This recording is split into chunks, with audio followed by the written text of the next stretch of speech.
Welcome to the Global Girlfriend.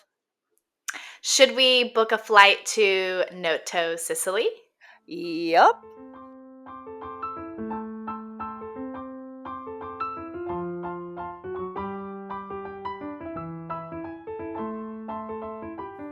Okay, welcome back, everybody. Welcome to the Global Girlfriend.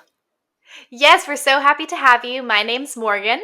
And my name's Brianna, and we are your hosts for the Global Girlfriend podcast. We are a podcast for women who live abroad or travel extensively and walking you through that journey. Yes, yes. And just a reminder, if you love this show, please subscribe and leave a review. We would love to have your just input and just kind of connect with you through that. We would absolutely love that. So, this week we have a super exciting episode for you. We've recently been talking about traditional and non traditional milestones, and Morgan just absolutely crushed a non traditional milestone. She has just come back from hiking Mount Kilimanjaro. Morgan, tell us about that. Oh my goodness. Okay, so yes, just hiked and summited Kilimanjaro. So we did an 8-day trek in Kilimanjaro. So we did the northern route. And so it was 8 days hiking, camping, being in nature, and then where we also summited the mountain, which is the tallest peak in Africa, which is crazy. It was quite a journey, and I'm actually happy that we're have some time since we got back, because not only was it a very physically demanding and exhausting experience, it also was like a little bit mentally and personally exhausting. So I feel like I've recovered a bit. So I'm really happy to be talking about it today. Amazing. I just think this story is so inspiring. So, why don't you walk us through it? How did you first get inspired to climb the mountain?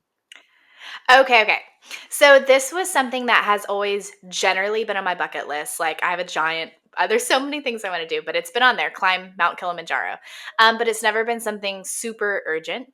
But I have one of my childhood friends who had a friend who wanted to climb it. And so she did all the research and booked it. And then she had to end up canceling. So my childhood friend, Nikki, asked me if I wanted to go last second. So that's kind of what got me there. But when I was a kid, I was like, you know, one day before school eating a bowl of Reese's Puffs, like looking at the back of a cereal box, and it had a bunch of like fun facts and stats and stuff. And I remember it mentioning something about like the highest peak in Africa, like Mount Kilimanjaro. And so that's how I found out about it and knew that like, oh, I'd want to do that at some point.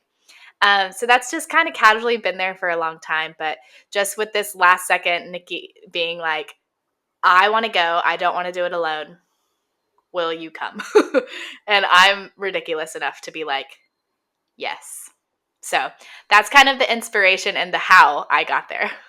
That isn't I love that, and I just think that speaks so much to your, like, personal zest for life. I think very few people would just, like, casually be like, "Yeah, I'll hike Kilimanjaro on a whim," because we'll get more into this in a little bit. I know the training is a lot and the preparation is a lot, so for you to just say yes a few weeks out like that is absolutely, absolutely incredible. Oh Aw, my gosh, it's thank yeah, you. I okay, Um, so sorry, go ahead. oh no, but you are so kind with words, and I'm such a words of affirmation person, so I appreciate that. A funny like meme I saw the other day, it was like a little like blurb, and it was like it's like friends without kids be like, hey, want to go to Africa on Friday? And I'm just like that, and it's so true, and I feel like that's how like we are. Literally, you did that. Oh my gosh, that's so funny. Okay, so I'm sure a lot of our listeners also have Kilimanjaro on their bucket list. So let's just unpack that whole experience for you. So I know there's a bunch of different routes that you can take. Maybe do you want to share a little bit about the route that you took and how you decided on that one? Yeah. So, well, like I said, it was my friend's friend who did all the research and planned it. So I kind of just showed up. But in retrospect, having done it and also just kind of talking to people and seeing like some of the base camps of other routes, um, I'm super thankful we did the route we did, so we did the northern route. So I think the two biggest ones are the northern route and the southern route. So we went to the west of the um, what is it called? Mountain? Not a state. Oh, national park or mountain. Sorry. Yes, the mountain or the. Okay, you're like what? Yes, the mountain slash national park. So we went to the west, and then we did the northern route. So these routes can be anywhere from like I think 4 or 5 days to like 8 or 9 days. And what I loved about the northern route is well, the first few camps that you get to are a little bit more crowded because a lot of the routes do the same first couple days and then you split Mhm. off. But what I loved about the northern route is that it was less people. And so it made it feel just more intimate, more peaceful, just not as hectic with so many people around. And then also just the scenery. I don't know what all the camps look like in the South, but like um, all the camps we went to were just stunning scenery. Um, and so, yeah, I just felt really thankful, especially ending our route at, we had to walk through one of the southern base camps, and it was so crowded. And we were like, I'm so thankful we did the northern route. And it just felt more like intimate and not as many people, which That's so I really nice. liked. I love that when you're hiking, and obviously like the popular hiking spots are popular for a reason, but when you go out and you want to be in nature, it's sometimes annoying when you're like there's all these other people. You want that Yeah, sort of like yeah. alone solo time on the mountain. So that's cool that the northern route offers that. Hmm. Okay, so obviously it was a journey of highs and lows. Let's talk about the highs. What were Yeah. some of the best moments that you experienced on the journey? Oh, goodness, goodness. Yeah, a lot of literal highs and lows and also emotional. Okay, so what are some of the highs? Let's see. Well, part of it was let's see.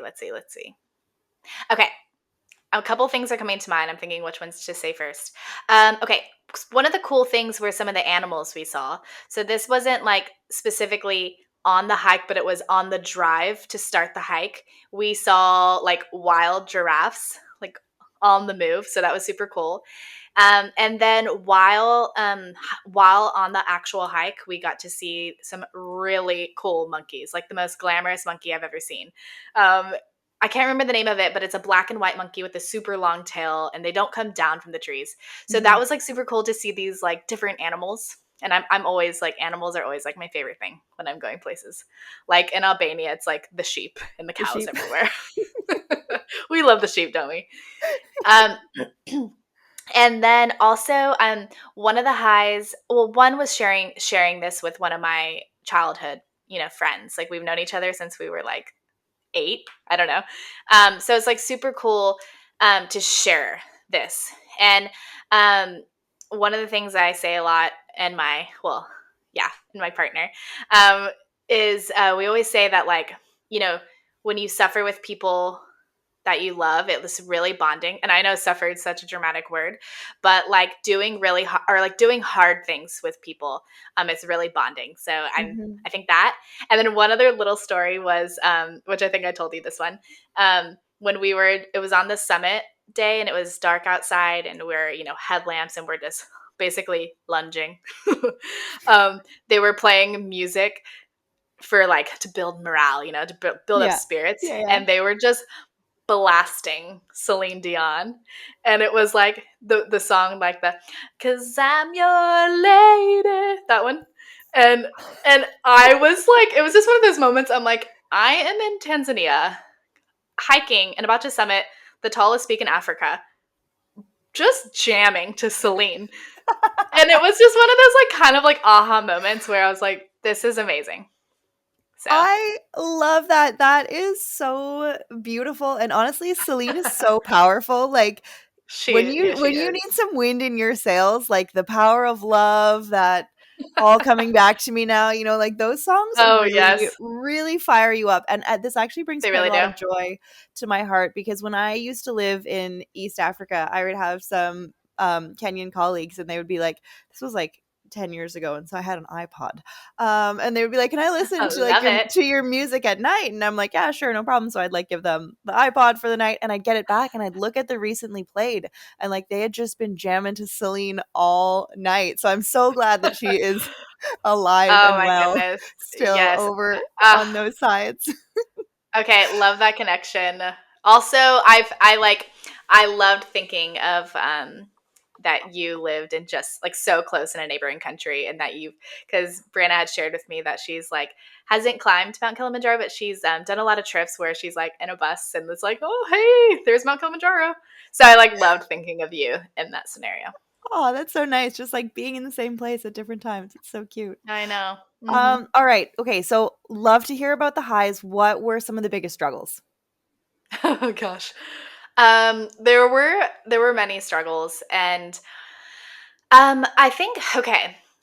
Part of the struggles were so obviously this was like a voluntary trip we did. We chose to be there, and I'm so thankful we did. But it was a type of trip where all your comforts are stripped away. I mean, you are in a completely different continent, in a completely different culture, completely different food, and you are not in a comfortable like hotel room or Airbnb.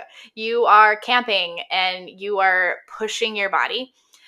So it was just really hard with like all those comforts stripped away. And even the first night, I was like in the tent, and this was like our night in the jungle, and like I was really struggling. I had like so much acidity in my throat, and that like doesn't really ever happen for me. Mhm. So I couldn't sleep. So I had to keep like sitting up in the middle of the night. And then there were like, and I had to pee, and there were all these animal noises outside the tent. It was like, and like I was around, and I'm like, what is? I'm in the jungle in Africa. Like, what is out here? And Yeah. I was so stressed. But it was also a little like disheartening because it was like, oh my gosh, this is night one. I feel like I'm dying, and I also already miss home. So, and it did get better, and you have like different moments, but like it was Yeah. like such like night one, like, oh, how am I already struggling this much? But it did get better. And I would say just a couple other like really hard things for me were, a lot of times of high altitudes, it's pretty common to lose your appetite. Yeah. So I didn't have like the biggest appetite. And then also just like I said, with it was like we had a phenomenal cook, and they did cook so much food and such phenomenal food. But you know, like I said, with all your comforts kind of being stripped away, um, like rightfully, like I chose to be there, but I had a really hard time having food that was so different. Yeah. Um, so I feel like that was pretty hard for me. And then yeah, and then also just the summit day was probably the hardest day of my entire Mhm. life. So Okay. obviously I'm so proud of it, but also and it yeah, also it All was right. hard. Can we talk about it? Can you tell us a little bit about Summit Day? Yeah, so that was day 7 of our 8-day trek. So you have to, well, you get up actually super late the night of day 6, Okay.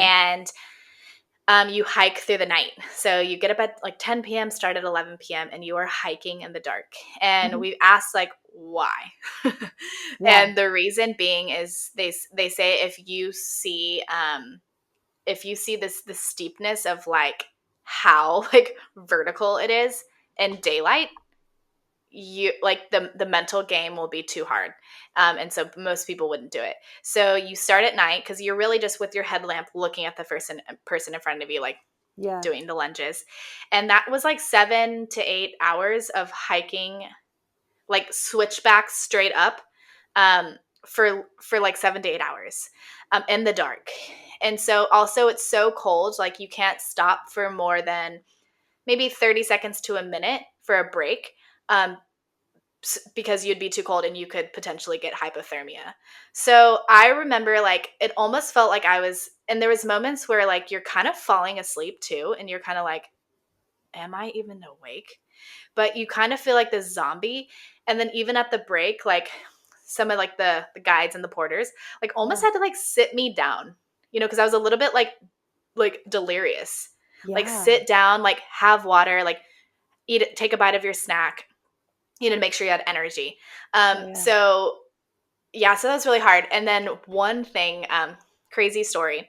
And also, yeah, I'll tell you in a second. But so I'm like literally falling asleep.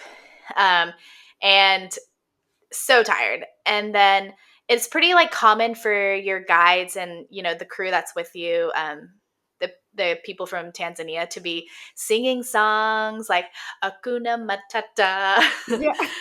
and like chanting and just like trying to keep energy high. Yeah. Um, and so like I heard our guides yelling, and all of them from the different groups yelling, I wasn't really alarmed at first, but Nikki saw our lead guide's face, and it was super serious.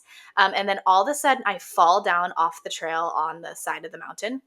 And I thought I fell down, but actually, I was pushed down by my guide because what they were chanting was rock, rock, rock in Swahili. And someone had kicked or accidentally hit down a rock bigger than a bowling ball. And it was coming down. And if my guide didn't push me down, it would have hit me. And depending on where it hit me, I would have died, or potentially they said I would have lost a limb, which is crazy. And okay, so if you're listening to this, don't be so scared. That was really scary. Yeah. But like the statistics of that I mean, rocks fall because it's but the statistics of people dying and losing limbs on Mount Kilimanjaro is very, very low. So I don't think that's something to really worry about, but something to think about. But it was crazy. Thank God for Um, your guide. I honestly, yeah. And then I just cried after, and Yeah. I realized I was like, oh my god. I was like, oh my gosh, I haven't had a hug. So like, I made Nikki hug me. I made my guide Yeah. hug me, and I'm just like weeping. Ugh.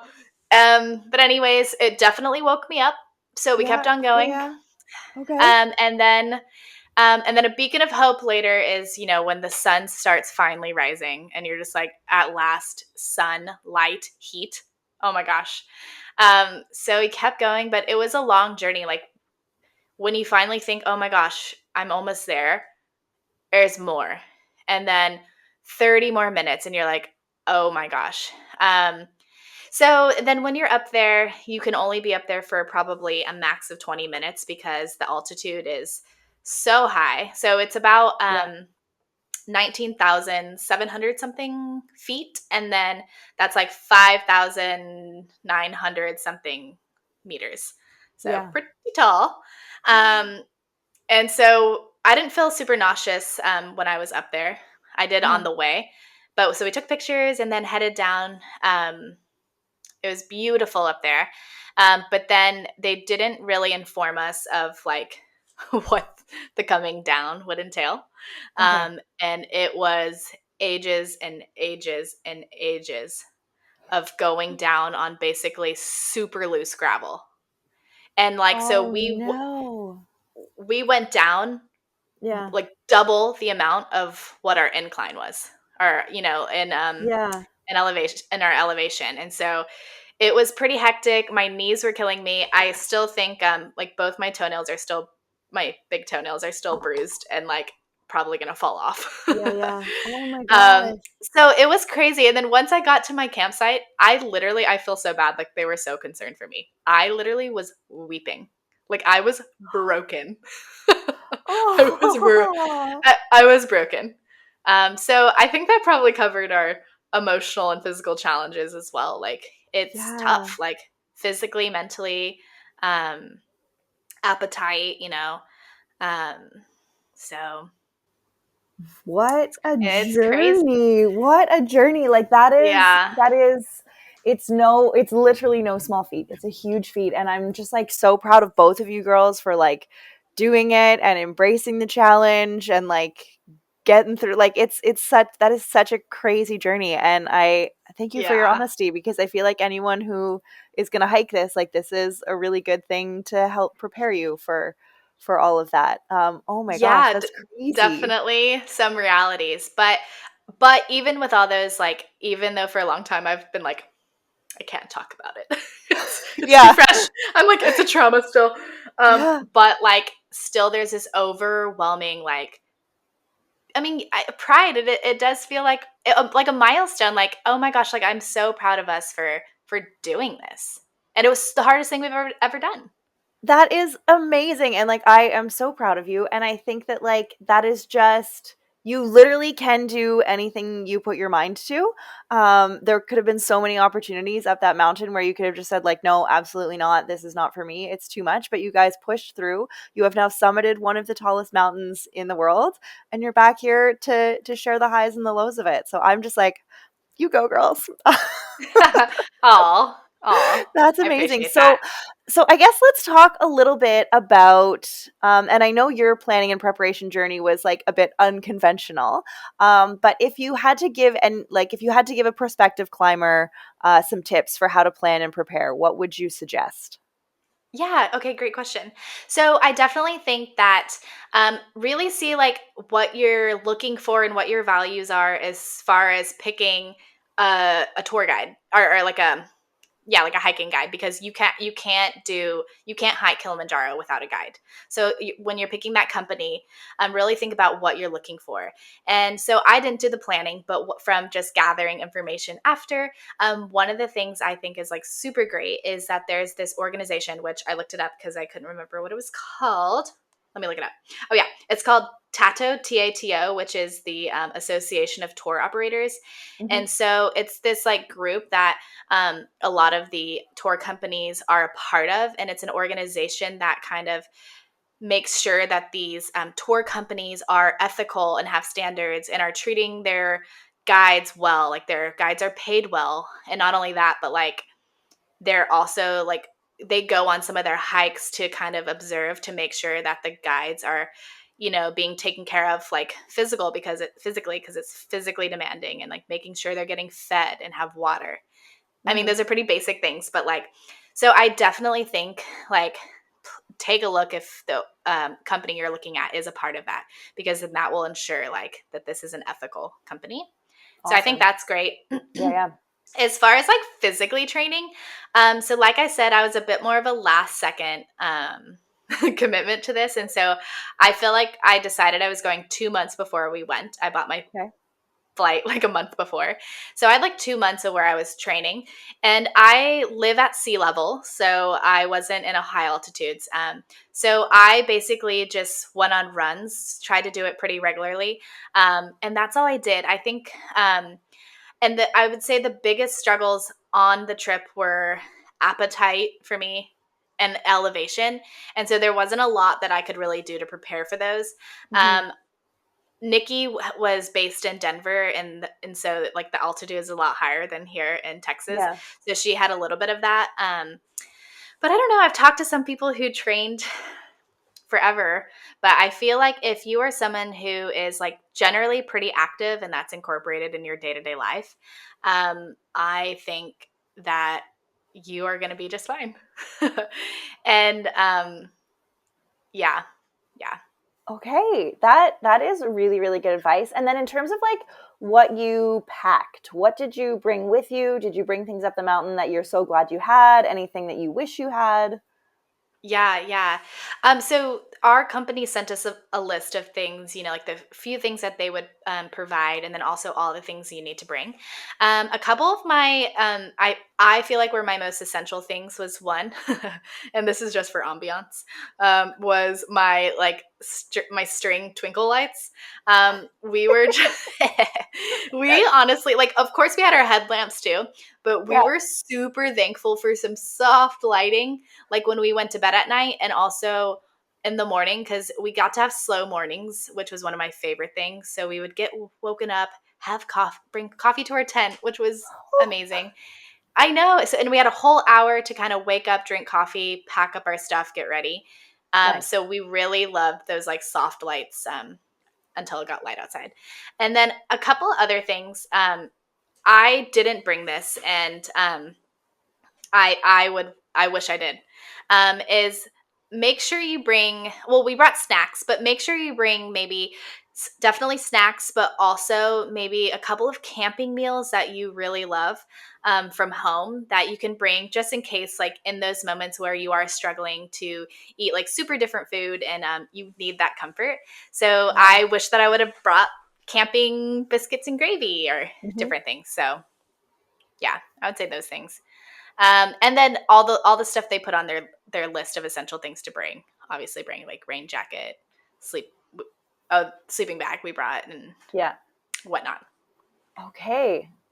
Good, really, really good things. Do you have anything else that you would like really suggest for people in terms of like booking or health and safety or like any last minute, like you absolutely need to know this before you go? Yeah, I guess just a couple other like logistic things is, cost. I don't know how much it is to different, tour companies, but Yeah. for it is it's a couple of thousand per person to Hmm. have a guide company, and that includes your porters and your chefs and the people who carry the bathroom tent, which is a lot of things. So it is a Yeah. couple $1,000s. And then one thing to keep in mind is that it is encouraged to tip your crew. And Yeah. so just keep that in mind with cost. And also maybe just keep in mind that I don't know how this is like with all companies, but ours, like we had a tipping ceremony. And so we had to like stand in front of the entire crew, like 20 people, and tell them how much we were giving each of them. Which for me was I didn't even do the talking, but that's a little uncomfortable, Yeah. but That's it's very to different. ensure that they know how much they're going to be getting, and to make sure they know that and expect what they are getting, and that make sure that they get it. But it was a little uncomfortable. But I think keep something like that in mind. There are different customs that they have um, that are going to be new. Yeah, that is um, really new and that's really interesting. I didn't know that. yeah, isn't that interesting? But yeah, so yeah, I guess that's pretty much it. That all that I can think of, and I just um, yeah, I don't know. Okay, so let's then just get into, I guess, the final thoughts. Would you do it again? Great question. I do not think I would do it again. It feels like a once in a lifetime experience, Hmm. and I'm gonna keep it there, the once in a lifetime. Yeah. But like honestly, there's just so many things I want to do in this life. So I loved it, and so thankful I did it. But no, I think I love the memories that were created, and I'm just gonna keep it there. And I don't think I would do it again.